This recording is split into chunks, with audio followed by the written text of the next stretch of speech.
나팔을 듣는 그 귀가 복되며 나팔 소리를 듣는 자가 복을 받게 되는 이것을 바탕으로 기도문이 되어졌습니다.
오늘은 영광스럽게 레위기 공부를 마치는 날입니다.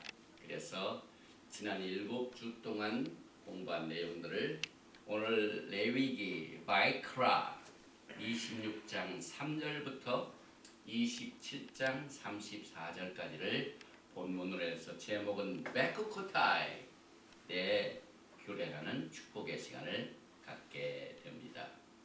또한 우리 이스라엘의 하나님께서 이 오멜 개수 기간 동안 히브리 뿌리 관점 토라 해석이라는 이 책을 쓸 수 있도록 하나님께서 특별한 은혜를 베풀어 주셨습니다. 그래서 오늘이 오멜 개수 42일이고 예수와께서 40일에 승천하셨죠. 그래서 이제 10일 동안 제자들이 사도행전 2장을 보면은 제자들이 예루살렘을 떠나지 않고 아버지께서 약속하신 것을 기다릴 때 루아카 호세 하나님의 성령께서 내리시는 장면을 표지로 해서 히브리 뿌리 관점 토라 해석이라는 책이 하나님의 은혜로 또 미국에서 여기저기에서 우편으로 이렇게 주문된 여러분들을 예수와의 이름으로 축복하고 또 혹시 듣지 못한 분들은 같이 은혜를 나누기를 바랍니다. 먼저 오늘 이 토라 파라샤 베크코타의 본문이 되는 말씀 레위기 26장 3절부터 이 축복에 관한 말씀이 끝나는 13절까지를 제가 봉독을 해드리겠습니다. 너희가 내 규례와 계명을 준행하면 내가 너희에게 철터라 비를 주리니 땅은 그 산물을 내고 밭에 나무는 열매를 맺으리라. 너희 타작은 포도 딸 때까지 미치며 너희의 포도 따는 것은 파종할 때까지 미치리니 너희가 음식을 배불리 먹고 너희의 땅에 안전하게 거주하리라. 내가 그 땅에 평화를 줄 것인즉 너희가 누울 때 너희를 두렵게 할 자가 없을 것이며 내가 사나운 짐승을 그 땅에서 제하실 것이요 칼이 너희의 땅에 두루 행하지 아니할 것이며 너희의 원수들을 쫓으리니 그들이 너희 앞에서 칼에 엎드러질 것이라. 또 너희 다섯이 백을 쫓고 너희 백이 만을 쫓으리니 너희의 대적들이 너희 앞에서 칼에 엎드러질 것이며 내가 너희를 돌보아 너희를 번성하게 하고 너희를 창대하게 할 것이며 내가 너희와 함께한 내 언약을 이행하리라. 너희는 오래 두었던 묵은 곡식을 먹다가 새 곡식으로 말미암아 묵은 곡식을 치우게 될 것이며 내가 내 성막을 너희 중에 세우리니 내 마음이 너희를 싫어하지 아니할 것이며 나는 너희 중에 행하여 너희의 하나님이 되고 너희는 내 백성이 될 것이니라. 나는 너희를 애굽 땅에서 인도해내어 그들에게 종된 것을 면하게 한 너희의 하나님 여호와이니라. 내가 너희의 멍에 빗장을 부수고 너희를 바로 서서 걷게 하였느니라. 아멘. 바루카타 아도나이 엘로헤이누 멜렉 하오람 아셰르 키티샤노 베미스보타 베시바누 라오소 베디브레이 토라. 만왕의 왕 만주 예수와 하마시아를 송축합니다. 토라의 말씀으로 우리를 성별시켜 주시고 일생 동안 이 토라의 말씀을 공부하며 배우며 행할 수 있도록 주신 이 명령을 순종하는 이스라엘 모든 백성들을 이 시간에 루아카 하코세 하나님의 성령으로 인치시고 기름 부어주시고 축복하여 주옵소서. 예수와 마시아의 이름으로 감사드리며 기도합니다. 아멘. 오늘이 벌써 레위기 바이크라 8번째 시간이죠. 원래는 레위기를 10번에 걸쳐서 공부를 하기로 되어 있는데 아카라이 모토가 케도심이 한꺼번에 했죠. 그 다음에 파스리아 메조라가 한꺼번에 했었죠. 그래서 오늘은 맨 마지막 베크코타이를 공부하고 난 뒤에 다음 주일에는 베미드바, 이 민수기를 히브리 말로는 바미드바라고, 광야에서, 거의 광야에서 사건이 벌어졌죠. 그래서 이제 우리가 민수기를 공부하기 직전에 오늘 레위기를 먼저 마치게 됩니다. 먼저 오늘 이 31번째요. 정식으로 띄어서 하면 33번째로 우리가 공부하는 이 베크코타의 토라 공부의 제목은 레위기 26장 3절에서 그 제목이 채택이 되었습니다. 너희가 나의 규례와 계명을 준행하면, 그래서 13절까지 비를 내리시고 평강을 주시고 적을 이기게 하시고 그 다음에 많은 수확을 누리게 돼서 넘쳐나는 양식을 주시는 그 축복이 나의 규례와 계명을 준행하면 그렇게 된다는 얘기예요. 그래서 이것을 히브리 말로 총 8단어인데 한 번씩 읽어봅시다. 제 첫째 단어는 만약에 그 말입니다. 그 다음에 오늘 제목이 되는 베크코타이, 나의 규례를. 그 다음에 여기 보면은 텔레쿠 이걸 따르면. 그 다음에 베에트, 그리고 항상 이 바브가 들어가면 엔드란 말입니다. 그래서 이 토라의 바브가 굉장히 많이 있습니다. 이 규례를 지키고 또 그리고 그 말 베에트. 그 다음에 미츠보타이는 계명을 말하는, 내 계명 미츠보타이. 그 다음에 테슈메루, 이 계명을 어떻게 할까요? 지킨다는 말. 샤마르, 신메르, 샤마르가 지킨다는 말. 그래서 테슈메루. 그 다음에 바브가 들어가니까 또 뭐라고요? 그리고 and. 그래서 여기 보니까 바아시템, 이것은 행한다. 여기 히브리 말로 아인, 신, 아사가 직접 일을 하는 겁니다. 그래서 바아시템, 오탐, 그것들을 행하면 13절까지 나오는 모든 복을 우리 하나님께서 약속을 해주셨습니다. 임 베크코타이 텔레쿠 베에트 미츠보타이 테슈베루 바아시템 오탐. 특별히 이 규례라는 뜻은 원래 쿠카라는 이 말이 변형이 되죠. 그 전치사 또 소유격 이런 것들 앞에 가지고, 그래서 쿠카, 이것이 규례라는 뜻입니다. 법규, 법령, 또 경계, 그 다음에 규정된 이런 뜻을 가지고 있습니다. 그런데 이 쿠카라는 원래 언어의 어원은 카카크라는 데서 나왔습니다. 이게 모체 단어가 됩니다. 이건 뭐냐면은 재단하고 새기고 판결하고 접한 것. 그런데 히브리 단어는 그 단어 속에 세 가지로 구성이 된다고 그러죠. 처음에는 그래픽 디자인, 그 다음에 뜻이 있고 수치가 있습니다. 그런데 이 수치를 보면은 쿠캇 이걸 합해서 캣은 5이요, 쿠프는 100이요, 그 다음에 헤이는 8.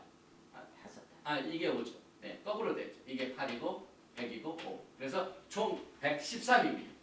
그런데 이 113이라는 쿠캇 이 단어와 똑같은 단어가 마카세. 그래서 이 마카세라는 말은 피나처럼 위험할 때 피난처를 찾고 소망과 신뢰가 되는 곳이 이 마카세라는 뜻입니다. 그래서 오늘 우리가 공부하는 베크코타에서 나오는 규례라는 뜻은 토라의 규례라는 이 목적은 토라의 규례는 환난 시 우리들의 안전한 피난처가 된다. 이와 같은 뜻을 가지고 있습니다. 그래서 예수님께서 오시는 이 마지막 때에 우리에게는 절대적인 보호와 보장이 필요합니다. 이 토라가 우리에게 확실한 증거로 우리를 지켜주실 것입니다.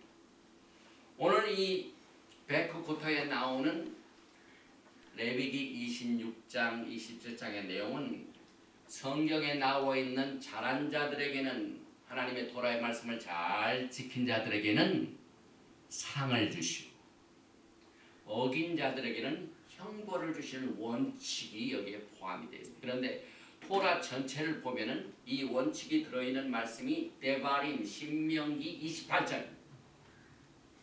이 신명기 28장을 보면 하나님의 축복과 저주가 딱 들어차 있죠. 그리고 우리가 공부하는 이 레위기 26장이 축복의 약속에 이어서 저주에 대한 그 하나님의 규례를 지키지 아니한 대한 경고와 함께 축복과 저주의 원칙이 오늘 말씀 속에 들어 있습니다. 오늘 26장 3절 말씀을 보면은 세 가지의 단어가 굉장히 강한 뜻을 가지고 이것을 강조하고 있습니다. 이 레위기 26장 3절에 오늘 우리가 읽게 된 이 말씀은요. 여기에 너희가 나의 규례와 계명을 준행하면 저는 이 번역이 그렇게 마음에 안 들어요. 왜냐하면 원문하고는 상당히 약하게 번역이 되었어요. 그래서 다른 이 번역을 보니까 똑같은 말인데 너희가 만일 내가 정해준 규정들을 따르고 첫 번째 동사가 나옵니다. 그 다음에 내가 지시한 계명들을 지키고 두 번째 단어가 나옵니다. 그대로 하면 굉장히 번역을 잘했어요. 이 세 가지의 히브리 글자를 이 개역개정에는 그냥 준행하면 토라를 잘 모르기 때문에 그렇게 번역을 했어요. 그래서 우리는 원문에 따라서 하나님의 뜻과 마음과 하나님의 길을 우리가 배우게 됩니다. 그래서 이 규례를 우리가 따르는 일에 있어서 세 번이나 따른다, 지켜라, 행하라는 이 말씀을 이렇게 세 번이나 강조하신 것은 여러분과 저를 사랑하시기 때문에 그렇습니다. 그래서 여기 첫 번째 이 동사는 따르고 아까 우리가 읽을 때 텔레쿠 그랬죠? 텔레쿠. 그런데 이 텔레쿠는 할라크라는 말에서 우리가 매일매일 걸을 걷는 것을 말합니다. 그 다음에 두 번째 단어인 티슈메로 지킨다는 말은 샤마르 우리가 지킨다는 말입니다. 그 다음에 맨 마지막 하면 행하면 아시테 아사 이 아사는 수행한다는 말입니다. 그래서 이 우리의 몸을 우리가 예배를 드릴 적에 로마서 12장과 같이 우리의 몸을 우리가 가서 그냥 예배를 구경하는 게 아니고 그냥 찬양만 하는 게 아니라 우리의 몸을 산 제물로 드리는 행위나 마찬가지예요. 그래서 우리가 예배를 드릴 적에 여기에 있는 정해진 규정들을 지금 우리가 지키고 있습니다. 이만큼 이 토라 속에서는요, 명사 중심이 아닌 이 동사 중심으로 여러분과 저의 모든 생활 전체를 하나님께서 안전한 길로 우리를 인도해 주시고 계십니다. 그래서 이것을 이 히브리 사람, 특별히 이 유대인들의 해석들을 보면은요, 굉장히 강하게 되어 있어요. 토라와 연관이 돼서 제일 먼저 이 텔레쿠, 이 따른다는 말은 무슨 뜻이냐면 토라를 아주 인텐시브하게 공부한다는 걸 말합니다. 토라를 그냥 캐주얼하게 공부하는 게 아니라 아주 집중적으로. 병원도요, 일반 환자들이 보는 병실이 있고 중환자들은 어디에 넣습니까? 인텐시브 케어에 넣습니다. 그래서 우리가 이 토라 신학교를 세운 이유가 우리가 매 이 샤bat 때마다 이 토라를 그냥 캐주얼로 그냥 이렇게 듣는 것으로는 우리의 생활에 변화가 없습니다. 이 토라를 집중적으로 공부를 합니다. 이것이 테레코의 뜻입니다. 그 다음에 두 번째 지킨다. 이 티슈메로는 토라의 계명을 어떻게 적절하게 지키는가를 배웁니다. 토라 속에서. 토라에 많은 규례들이 있는데 이것을 어떻게 적절하게 이것을 지킬 수 있는가, 이것을 위하여 우리가 토라를 공부합니다. 그 다음에 이제 세 번째 행한다, 준행한다. 이 바시텐, 이 뜻은 계명이 토라가 하라고 말씀하는 것들을 실제로 행하는 겁니다. 그런데 지난 이 기독교의 역사를 보면은요, 이 토라의 말씀에 하라는 말씀하고는 관계가 없이 그냥 신앙생활하는 경우가 너무나도 우리의 생활을 하나님의 뜻대로 우리가 인도함을 받지 못하고, 그래서 우리가 오늘 이 레위기 26장 3절 말씀에서 내 규례를 따르고 지키고 행한다는 뜻은 우리가 토라를 집중적으로 공부하며 이 토라의 계명을 어떻게 적절하게 지키는 것을 배우고 이 계명에 하라고 말씀한 것들을 우리가 실제로 행하는 것인데, 우리는 토라를 배우기 위한 목적으로 토라를 공부합니다. 그 다음에 또 그것들을 장식력으로 배우는 게 아니라 행하기 위한 목적으로 토라를 배워야 돼요. 우리의 실생활에 하나님께서 안전하게 축복된 길로 인도하시는 길이.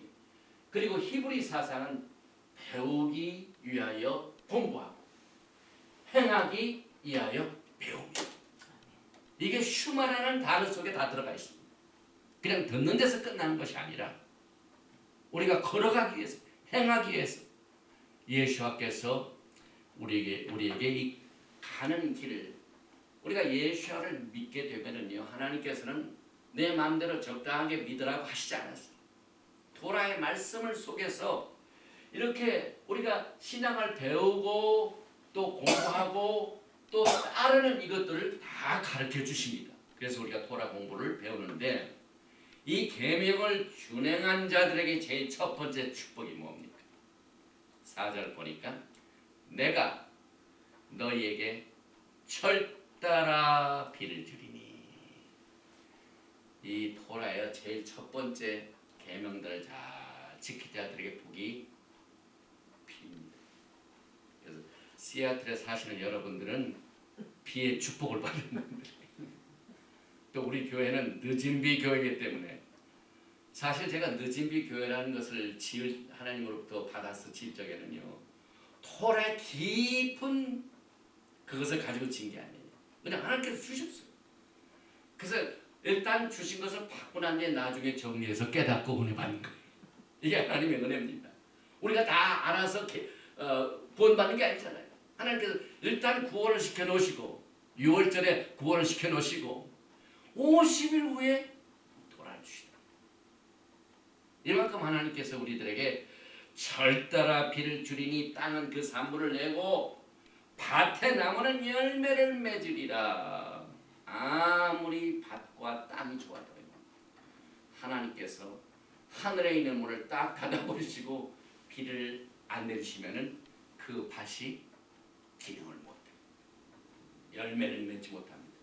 특별히 히브리 말로 비, 이것은 게셴이라고 합니다.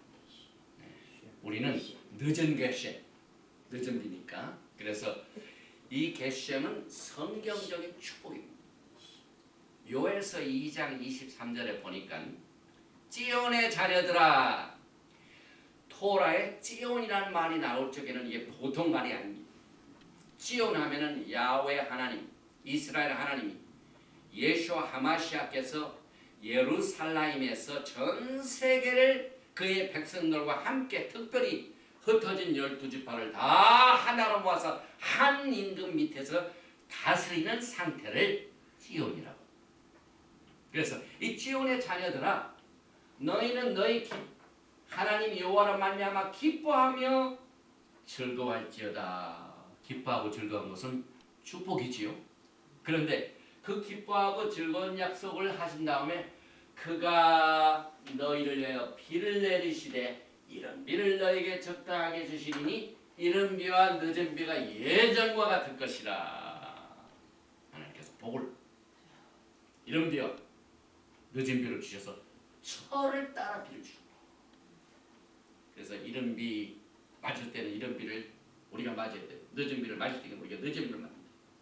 이제 앞으로 요 미래에 예수와께서 이 땅을 다스릴 적에 절기 때, 특별히 맨 마지막 절기인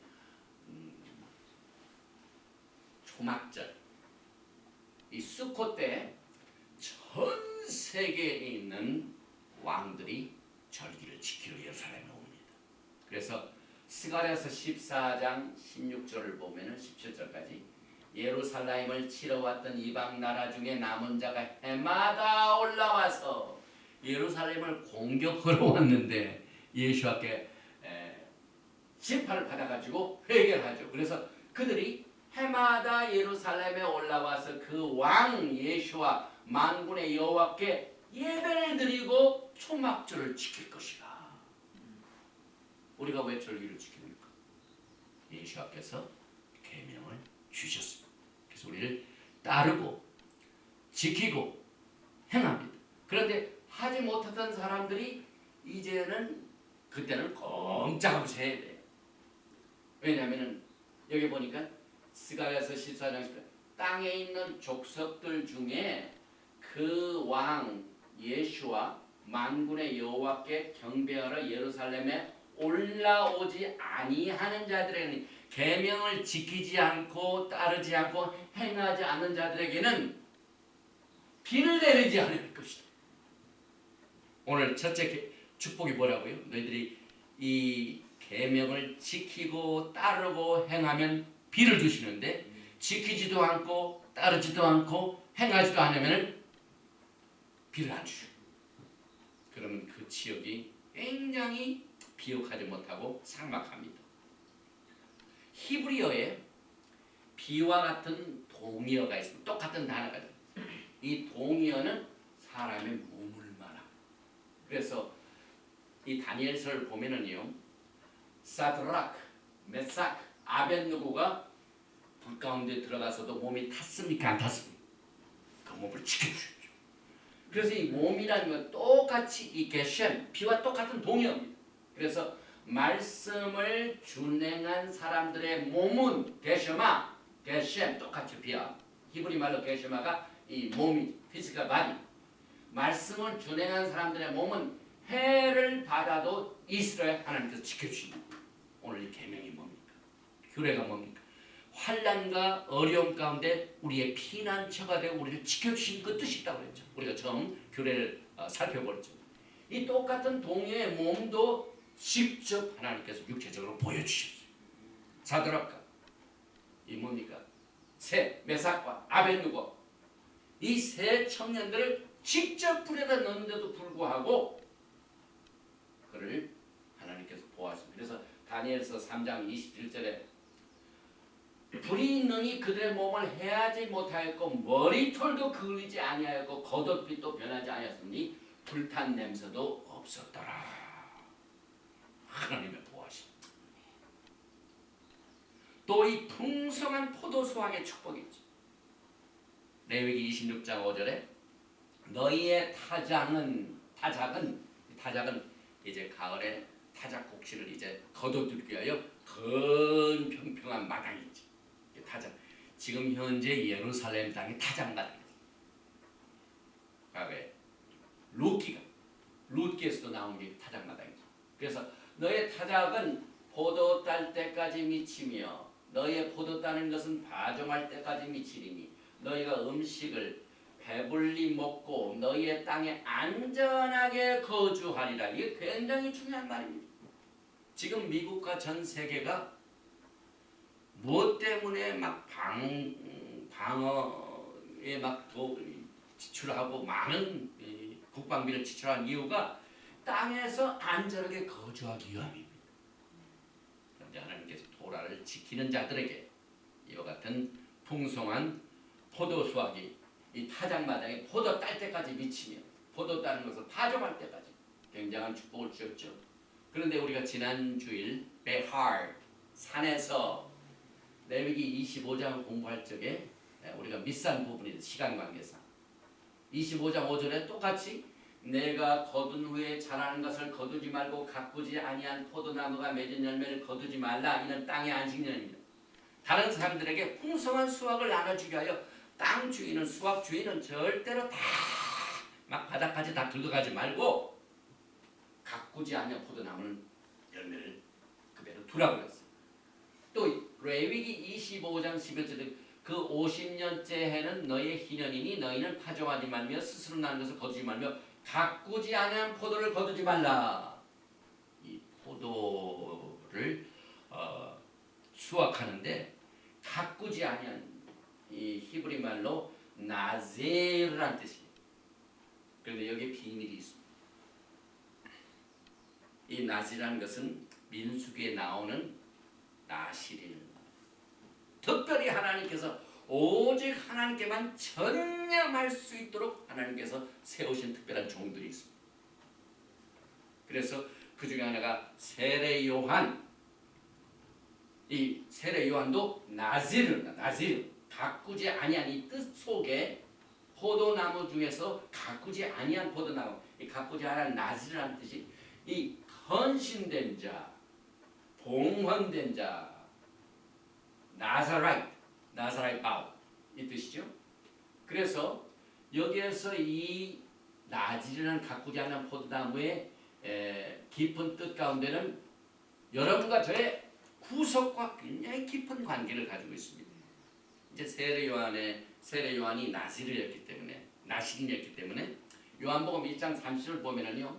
내가 전에 말하기를 내 뒤에 오는 사람이 있는데 나보다 앞선 것은 그가 나보다 먼저 계심이라 한 것이 이 사람을 가리킵니다.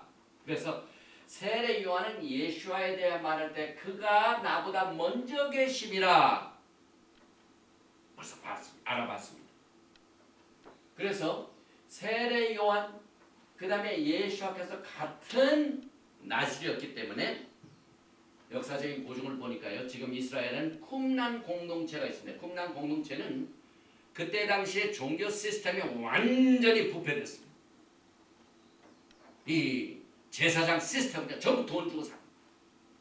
그래가지고 정치로 해가지고 그 종교 시스템 성전안이 완전히 부패로 꽉 들어찼기 때문에 그와 같은 영적인 혼란한 것을 피해서 끝까지 토라를 공부하면서 교례를 지킨 그룹들이 쿰란 공동체. 지금도 그 옛 성벽 있던 자리가 있습니다. 그래서 BCE 한 134, 104 때부터 68년에 그것을 정지시켰죠. 그래서 이 에센파들이 거의 오늘 가꾸지 아니한 포도나무 나질이었습니다. 그러니 성경의 토라는요. 정말 하나님께 어떠한 환경에 어려움이 있을지라도 자기의 신앙을 끝까지 지킨 그룹들이 있어요.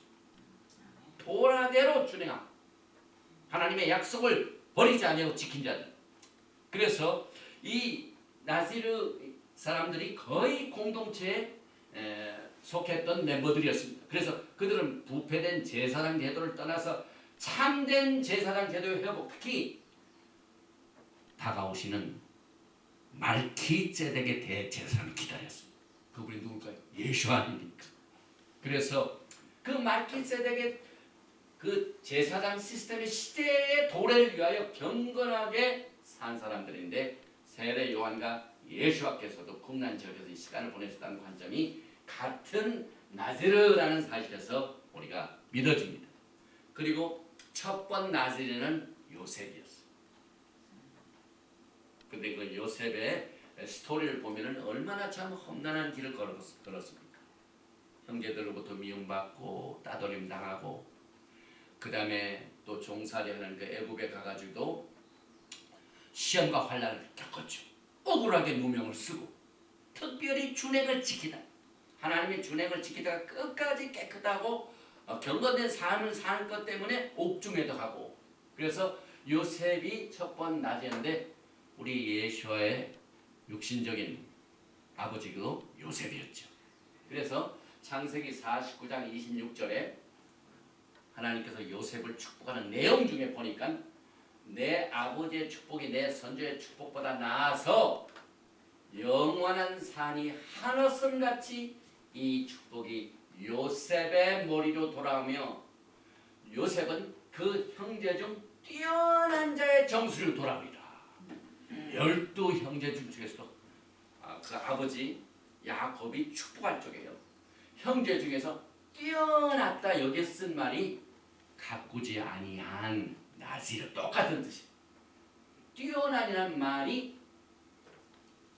나시린 구별된 자, 헌신된 자 이걸 말합니다. 그래서 여기에 히브리 말로 여기 보니까 나지르 에카브 형제로부터 분리된 자를 말합니다. 하나님께서 12형제 중에서 특별히 요셉은 따로 그 12형제로부터 떼어냈습니다. 빼냈습니다. 결국은 형제들이 미워서 그를 미워해가지고 쫓아냈지만 하나님의 방법이에요.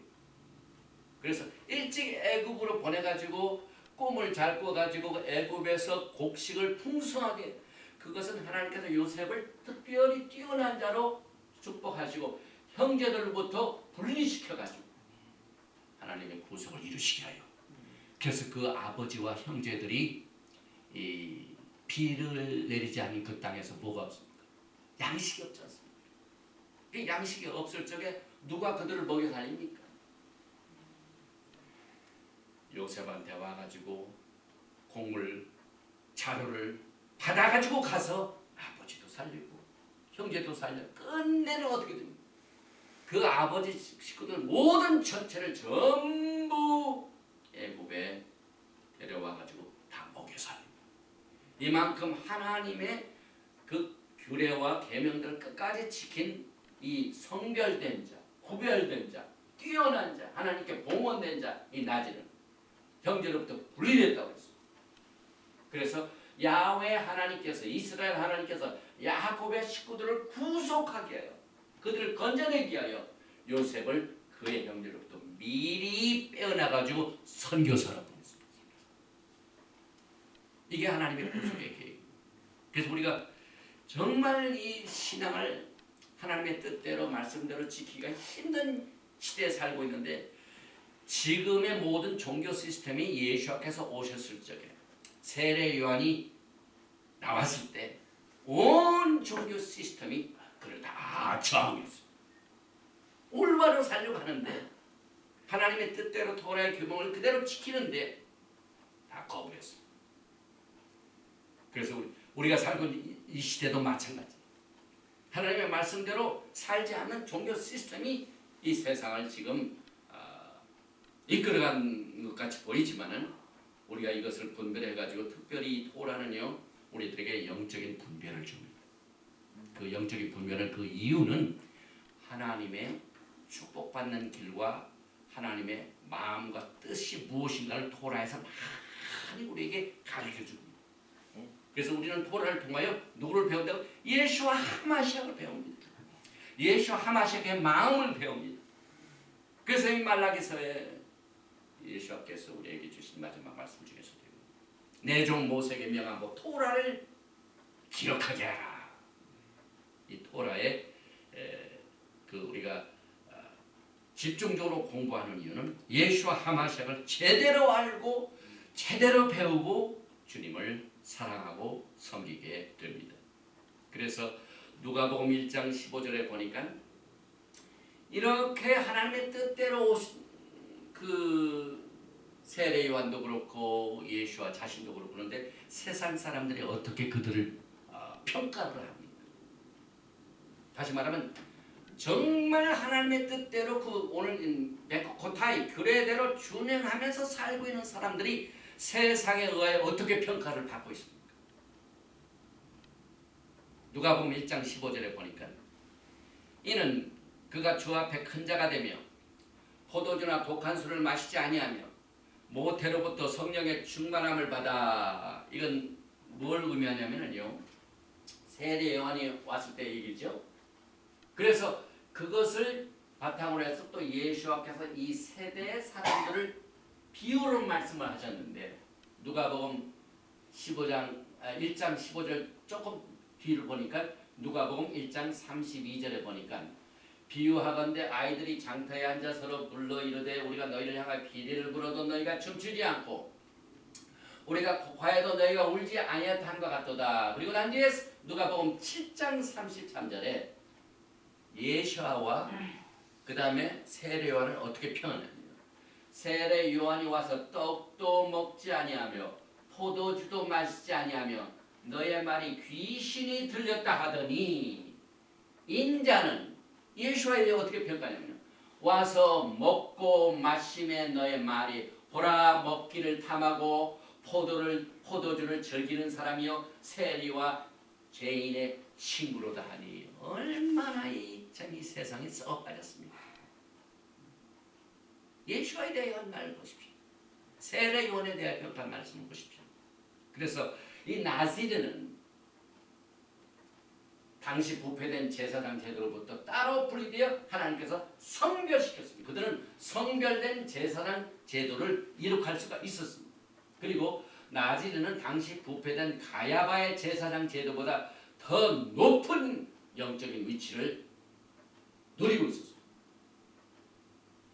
똑같이 마지막 시대를 살고 있는 우리들도 토라의 말씀을 통하여 부패된 현재 종교적 시스템의 권위로부터 우리가 성별되어서 우리는 말기ጼ덱의 반열에 속한 대제사장 예수와 하마시아의 기름 부으심을 받아서 정말 헌신적으로 주님을 사랑하고 섬기는 이 말기ጼ덱의 제사장들이 우리가 다 하나님의 규례를 따라서 이것을 우리가 누려야만 됩니다. 그래서 이 사진을 보면 현재도 이 쿰란 공동체의 옛 루인이 아직도 남아있습니다. 이들은 정말 나의 규례, 하나님께서 우리 26장 3절에 내 규례를 지키면 따르면 행하면 하는 사람들입니다. 그리고 그 다음 말씀에 보니까 레위기 26장 14절부터 39절까지는 명령을 지키지 않는 자의 징벌이 나옵니다. 그래서 레위기 26장 14절에 보니까 그러나 너희가 내게 청종하지 아니하며 이 모든 명령을 준행하지 아니하며 내 규례를 멸시하며 마음에 내 법도를 싫어하며 내 모든 계명을 준행하지 아니하면 내 언약을 배반할진대. 그래서 26장 44절에 그런즉 그들의 원수들의 땅에 있을 때 내가 그들을 내버리지 아니하면 미워하지 아니하면 아주 멸하지 아니하고 그들과 맺은 내 언약을 폐하지 아니하니 나는 여호와 그들의 하나님이 됩니다. 내가 그들의 하나님이 되기 위하여 민족들이 보는 앞에서 애굽 땅으로부터 그들을 인도하여낸 그들의 조상과의 언약을 그들에게 기억하리라. 나는 여호와니. 하는 하나님의 말씀을 불순종하는 사람이 있음에도 불구하고 긍휼과 자비가 풍성하신 하나님께서는 언약을 버리지 아니하고 그들을 기억한다고 말씀하셨습니다. 그리고 난 뒤에 우리가 과연 우리가 지금 성경적으로 볼 적에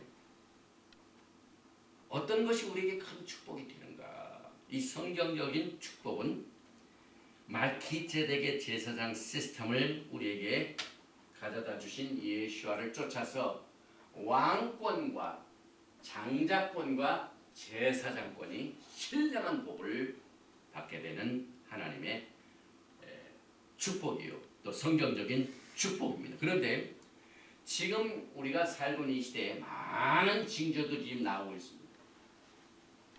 작년 그다음에 금년 9월 28일 초막절 이렇게 해가지고 이 블러드문 이 달이 핏빛까지 변하는 징조들이 있었죠.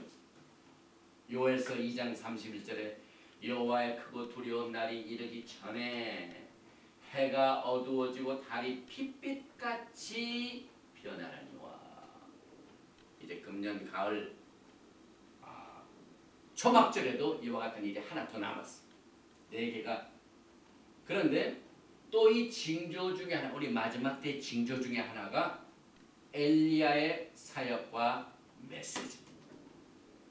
엘리야의 사역과 메시지를 우리에게 주시는 이 마지막 때를 성경을 보면 요엘서 2장 31절에 달이 핏빛같이 변하는 그와 똑같은 징조 앞에 있는 여호와의 크고 두려운 날이 이르기 전에라는 말 똑같이 쓰고 있어요. 그러니까 지금 여호와의 크고 두려운 날이 이르기 전에 무슨 일이 있냐면 달이 핏빛까지 변하는 징조가 있고, 그 다음에 또 하나는 말라기서 4장 4절과 5절을 보면 여호와의 크고 두려운 날이 이르기 전에 내가 선지자 엘리야를 내게 보내리니. 이게 두 가지 징조입니다.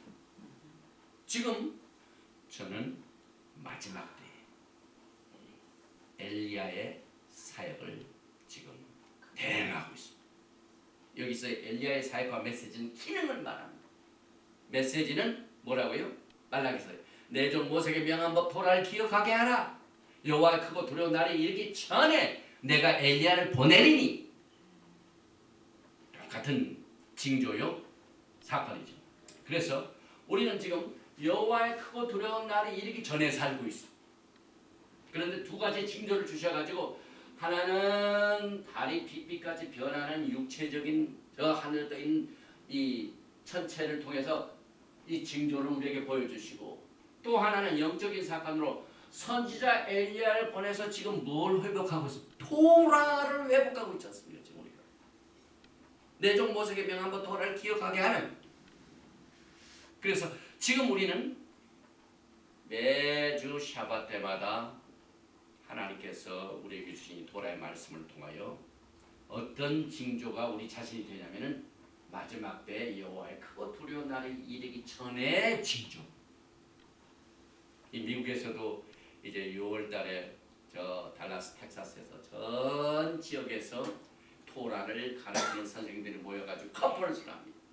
우리가 제 1회 때 3년 전에 저 플로리다에 있을 때 갔다 왔고, 또 한 번 또 텍사스에 갔다 왔고, 근데 올해는 6월달인데 아직 결정을 못했는데 여기에 보니까 그 선지자 엘리야를 보내는 이 사건들이 다 우리가 지금 마지막 때 토라를 회복하는 징조입니다. 그러면은 이 징조는요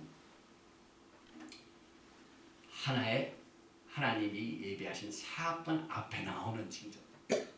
징조보다도 더 중요한 게 뭡니까? 그 징조가 가르쳐주는 사건입니다. 그래서 이와 같은 모든 징조들은 마태복음 24장 21절에 예수께서 말씀하신 큰 환난이요, 그 다음에 여호와의 크고 두려운 날을 보면은요 영어로는 Day of the Lord, 여호와의 날이라고 해요. 여호와의 날. 또 선데이 워십을 한 사람들은 주의 날이라고 해요. 주의 날. 우리가 주일날 예배를 드립니다. 그 말을 여호와의 날에 예배를 드립니다. 마찬가지. 그런데 그 말의 뜻을 히브리 관점에서 보면 굉장한 차이가 있습니다. 여호와의 날이 무슨 날이냐? 여기 보니까 여호와, 야하웨, 예수와를 말하죠. 그 다음에 날, 이 날은 베드로후서 3장 8절에 너희가 하루는 천년 같고 천년이 하루 같으니 한 가지를 절대로 잊지 말라. 그렇기 때문에 여기는 천을 말해요. 그래서 여기에 천하고 예수와를 합하면 무슨 말이 됩니까? 예수와의 천년 시대를 말해요. 그러니까 주일날 예배를 드린다고 함부로 얘기하면 안 돼요. 원래 여호와의 날 주일날은요 메시아께서 천년 왕국을 세우시는 그 기간이에요. 이거 우리가 다 알고 해야 돼요. 그래서 성경적인 이 샤밧은 토요일날. 그래 주일날 day of the Lord는 메시아 예수와의 천년의 시대를 말합니다.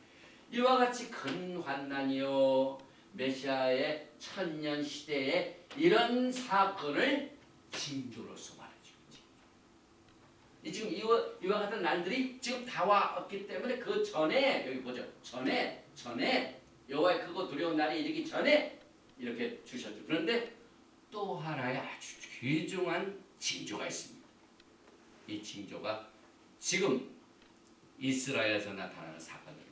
그래서 여기 보니까 요엘서 3장 2절을 보면은요 열방이 이스라엘 땅을 나누고 있습니다. 여기 보니까 요엘서 3장 2절이죠. 내가 만국을 모아 데리고 여호사밧 골짜기에 내려가서 내 백성 곧 내 기업인 이스라엘 위하여 거기에서 그들을 심문하리니 하나님께서 심판한다며 여호와의 크고 두려운 날 심문하리니 이는 왜 하나님께서 심문을 하시냐 이는 그들이 열방이 이스라엘을 나라들 가운데서 흩어버리고 나의 땅을 나눴으며 이게 여호와의 큰 날입니다. 하나님이 심판하십니다. 분문하고 따지는 날입니다. 그래서 이와 같은 날, 이 열방이 이스라엘 땅을 나누는 이 사건 이것이 아주 굉장히 중요한 징조 중에 하나입니다. 또 계속해서 열방이 이스라엘 땅만 나눌 뿐만 아니라 예루살렘 땅도 나눕니다. 금년 가을에 유엔 총회에서 안전보장에서 어떻게 할지 지금 계속 주목하고 있습니다. 그래서 이스라엘 땅도 나누고 예루살렘 땅을 스가랴서 14장 1절 2절이죠. 여기 보니까 여호와의 날이 이르리라. 조금 전에 그랬죠. 여호와의 크고 두려운 날이 이르기 전에 달이 빛빛같이 변하고 내가 엘리야를 보니 그런데 그날에 내 재벌이 약탈되어 내 가운데 나누어이리라. 내가 이방 나라들 뭐 예루살렘과 싸우게 하리니 성읍이 항합되리요. 예루살렘을 갈라가지고 열국이 이렇게 땅을 나눕니다.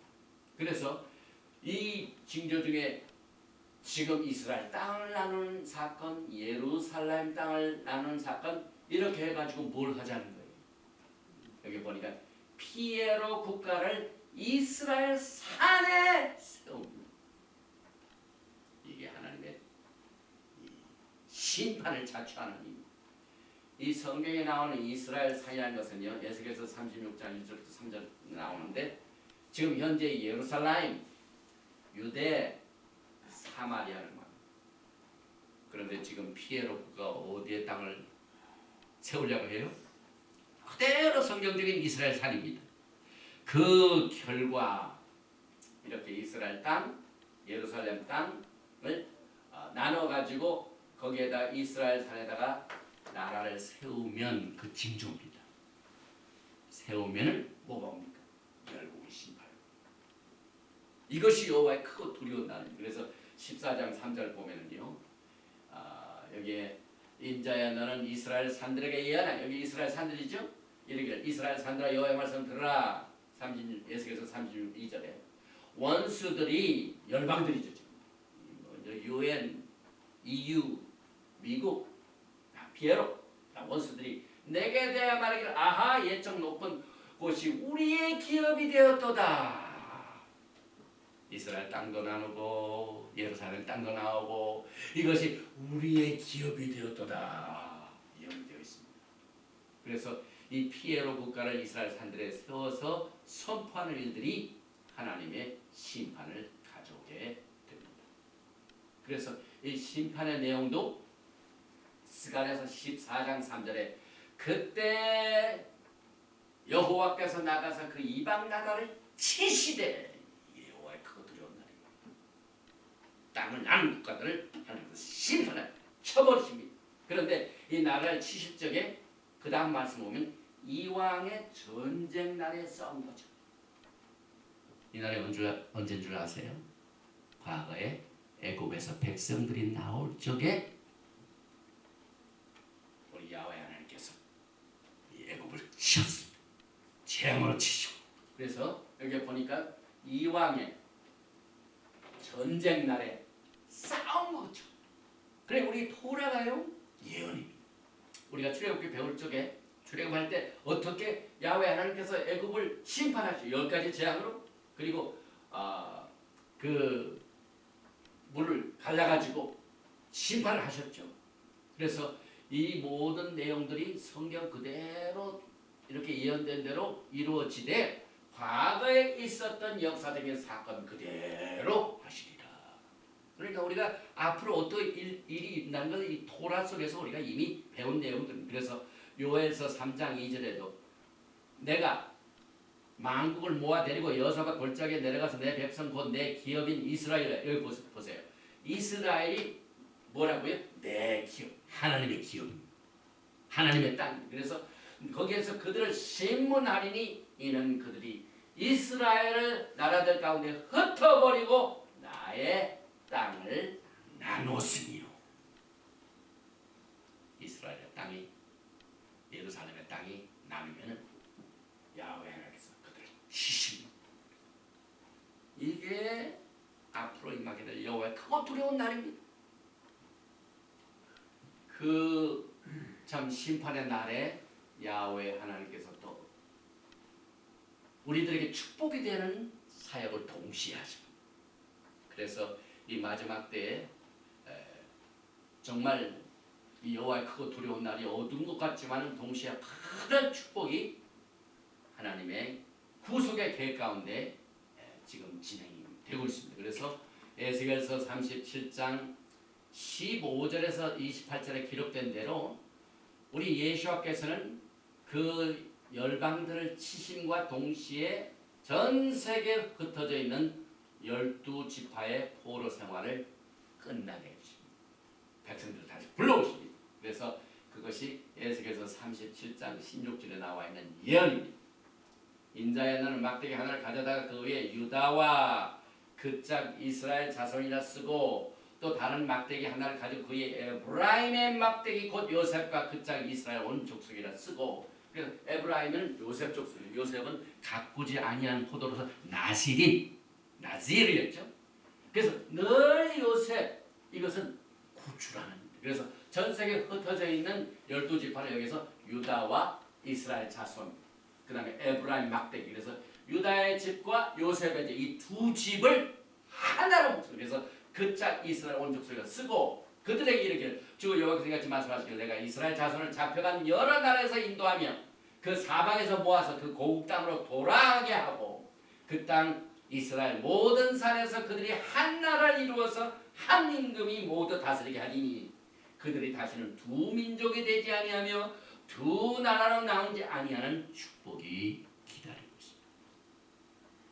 그래서 우리는 이 토라를 통하여 하나님께서 축복과 또 징벌, 형벌 이런 것들을 자세하게 이 말씀 속에서 하나님의 구속의 계획들을 이렇게 가르칩니다.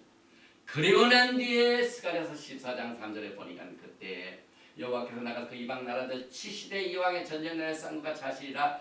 그날에 동시에 그날입니다. 심판하는 그날에 그의 발이 예수의 발이 예루살렘 곧 동쪽 감난산에 서실 것이요 감난산은 그 한가운데로 동서로 갈라져서 매우 큰 골짜기가 되어서 산 절반은 북으로 절반은 남으로 옮기고 예수 앞에서 오시면은요 현재 그 성전 마운트 그 산에 황금 사원이 있지 않습니까? 얼마나 더러운 것이 거기 자리 잡고 있습니다. 예수 앞에서 오셔가지고 감난산 동편에 땅 내리시자마자 모든 지역을 바꿔주십니다. 지진 나게 하십니다. 이게 예수께서 오셔서 한 일입니다. 그래서 감난산은 그 한가운데가 동서로 갈라져 매우 큰 골짜기가 되어서 산 절반 북으로 절반은 남으로 옮기고 그 산 골짜기는 아셀까지 이를지라 너희가 그 산 골짜기로 도망하되 유다왕 우시아 때 지진을 피하여 도망하는 것 같이 앞으로 일들이요 과거에 있었던 일과 똑같이 이루어집니다. 그래서 성경의 역사는 예언이다. 이게 우리들에게 축복입니다. 그리고 난 뒤에 예수께서는요 이사야서 2장 22절 마찬가지로 말일에 여호와의 전에 산이 모든 산 꼭대기에 굳게 설 것이요 모든 작은 산 위에 뛰어내리니 만방이 그리로 모여들 것이라. 많은 백성이 가며 이르기를 오라 우리가 여호와의 산에 오르며 여호와의 하나님의 전에 이르자. 그가 그의 길을 우리에게 가르칠 것이라 우리가 그 길로 행하리라 하니니 오늘 우리가 나의 규례를 지키고 행하고 따르면 그 말입니다. 예수와께서 우리에게 토라를 가르칠 것이라 우리가 그 길로 행하리라. 오늘 아싸 맨 마지막 말이죠. 이는 토라가 찌온에서부터 나올 것이요 여호와의 말씀이 예루살렘에서 나올 것이라. 예루살렘은 하나님의 이름이 있는 곳이고 하나님의 이름을 땅 예루살렘에 두었기 때문에 사탄이 이렇게 노려가지고 지금 예루살렘이 얼마나 더럽게 썩어졌습니까? 이것을 깨끗게 하시는 예수께서 이 일을 반드시 여호와의 크고 두려운 날에 하시게 될 것입니다. 그래서 우리는 이와 같은 하나님의 축복과 하나님의 저주를 우리가 말씀으로 분별하면서 마지막 때의 말세의 영적 이슈는요 왕권과 장자권입니다. 누가 왕권을 소유하고 있느냐? 하나님께서 이 왕권을 누구에게 주시냐면 유다 족속에 주셨어요. 그러나 누가 장자권을 가지고 있는가? 이 장자권은요 하나님께서 요셉에게 주셨어요. 요셉 그 형제들 다 구천을 땄습니다. 가꾸지 아니한 포도나무 나시린 제일 때 하나님께 전적으로 그 형제로부터 떼어낸 요셉이 장자.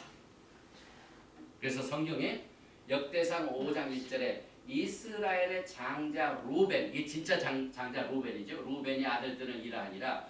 루벤은 장자라도 그의 아버지의 침상을 더럽혔으므로 하나님께서 죄로 물든 것은 반드시 청소하십니다. 그래서 장자의 명분이 이스라엘 아들 요셉의 자손에게로 돌아가서 족보의 장자의 명분대로 기록됩니다. 이 요셉의 그 두 아들이 누굽니까? 마나세와 에브라임.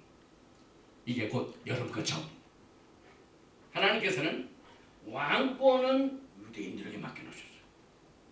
그러나 축복을 기업으로 받아가지고 하나님의 자녀들을 먹이고 그 다음에 영적으로 지도하고 하는 이와 같은 모든 이 장자권은 사실상 요셉에게 줬어요.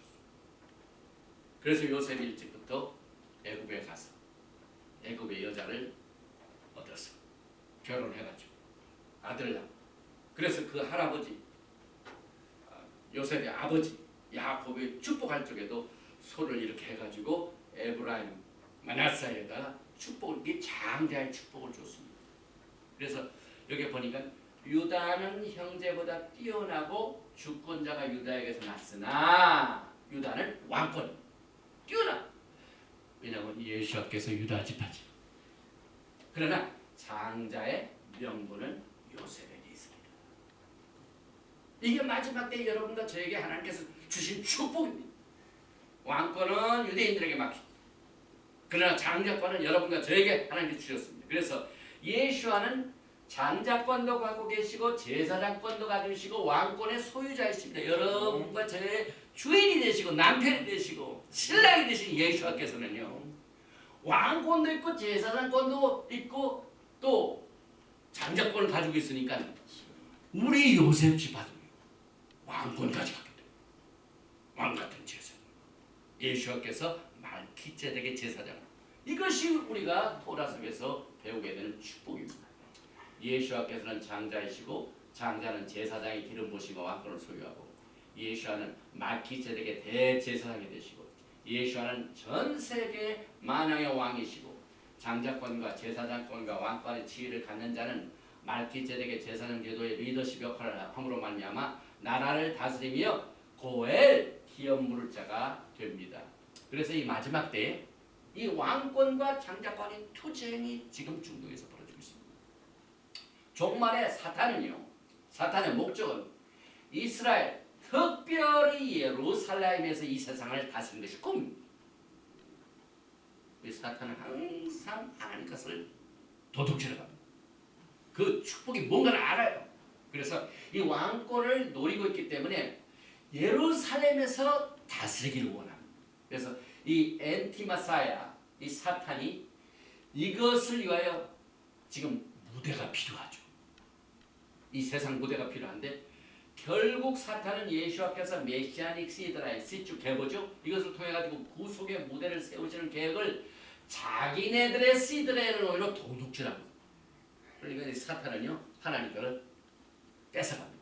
하나님의 백성들한테서 뺏어갑니다. 이게 사탄의 하는. 그래서 우리는 마지막 때 토라의 말씀으로 우리의 복을 지켜야 돼요. 하나님께 주신 것을. 그래서 이 마지막 때 단일 세계 정부주의자, 신세계 질서, 일루미나티 이런 것들이 다 실존의 투쟁이고, 그래서 과거 우리가 토라 포션 톨드스에서 추상적이 아닌 구체적인 리브가의 뱃속에서부터 아기들이 평안했다고의 아니죠. 야곱과 에서가 싸웠죠. 이게 장자권의 싸움입니다. 그래서 하마스가 지금 이스라엘 미워하는 것은 그들이 이스라엘 하나님을 미워하기 때문에 그렇습니다. 그래서 뱃속에서부터 야곱과 에서의 투쟁이 있는 것은 이런 장자권에서. 창세기 25장 23절 여호와께서 그에게 이르시되 두 국민이 내 태중에 있구나. 이 두 국민이 마지막 때에 예루살렘 가르고 이스라엘 땅을 갈라가지고 거기서 이 세상을 누가 왕권을 가지고 다스리느냐. 이 싸움입니다. 이 싸움이 이 두 민족이 내 복중에서부터 나누리라. 이 족속이 저 족속보다 강했고 큰 자는 어린 자를 섬기라 하셨. 창세기 25장 23절이 예언입니다. 그 다음에 이 장자의 명분도 에서가 처음에 깨닫은 것에 야곱에게 분명히 팔아먹었어요. 그래서 보니까 창세기 25장 32절에 에서가 이르되 내가 죽게 되었으니 이 장자의 명분이 내게 무엇이 유익하리요. 그래서 에서가 맹세하고 장자의 명분을 해보니까 판지라. 한번 판 것 절대로 돌아오지 않습니다. 그래서 이 장자의 권리가 정말 우리들에게 중요한 축복인 것을 우리가 마지막 때 깨달아서 절대로 에서와 같이 망령된 자의 저주를 받으면 안 돼요. 왜냐하면 이 히브리서 12장 16절에 음행하는 자와 혹 한 그릇 음식을 위하여 장자의 명분을 판 에서와 같이 망령된 자가 없도록. 마지막 때 우리가 이 토라 보신 나의 규례, 주의 규례를 지켜서 하나님의 복을 받으려면요, 하나님의 복이니 장자의 명분을 절대로 먹는 것과 이 세상에 이걸로 인해 가지고 에서와 같이 그 장자권을 팔면 안 돼. 우리의 신앙을 팔면 안 된다 이 말입니다. 그래서 장자의 명분을 아주 가볍게 여기고, 이게 마지막 때 굉장히 조심해야 할 일입니다. 그러나 출애굽기 4장 20절에 이스라엘도 내 장자요. 갈라디아서 3장 29절에 너희가 그리스도의 것이면 곧 아브라함의 자손을 약속대로 유업을 이었죠. 여러분들이 전부 아브라함의 복의 유업을 이었잖아요. 장자권, 재산권. 그래서 우리가 이 마지막 때 하나님께 주신 이 축복의 길과 위치와 그 다음에 그 내용들을 토라 속에서 정리를 합니다. 여기 이제 아까 한 얘기죠. 정리를 합니다. 야곱의 집은 사실상 12지파로 시작했는데요. 쭉 내려와 가지고 다윗 왕 때 12지파가 하나가 되어서 예루살렘에서 하나의 나라였어요. 이것이 메시아 왕국의 꿈입니다. 이 다윗 왕 때. 그런데 솔로몬 때 두 왕국으로 나눠져 가지고 어떻게 됩니까? 북왕국은 요셉, 에브라임, 장자. 이게 요셉, 에브라임 다 똑같은 말입니다. 북왕국, 요셉의 집, 에브라임의 집 다 똑같은 말.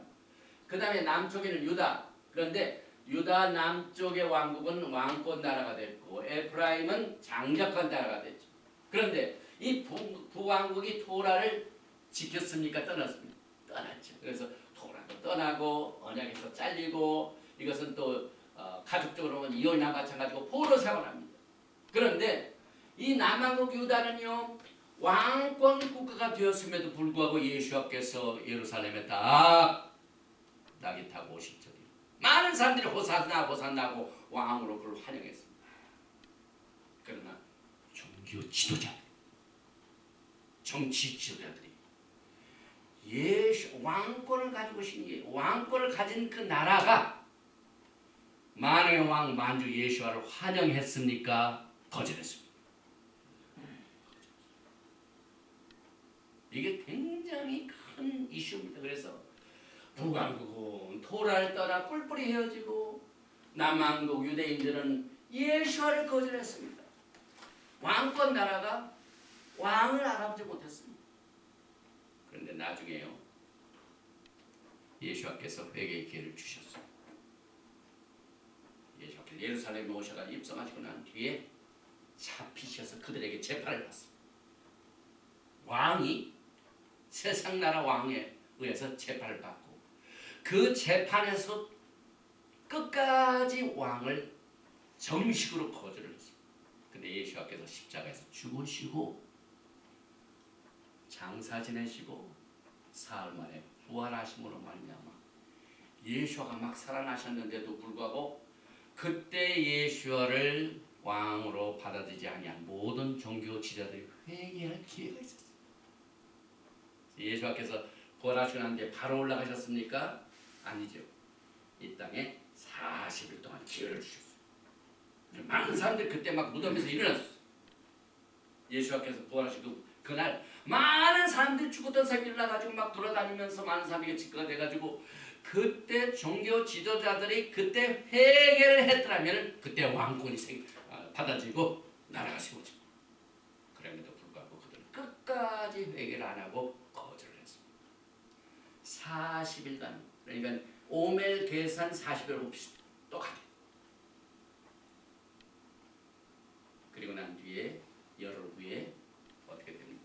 40일 지나고 예수께서 그냥 지나가셔가지고 지금 이 시간까지도 예수를 왕으로 받아들이지 않고 있습니다.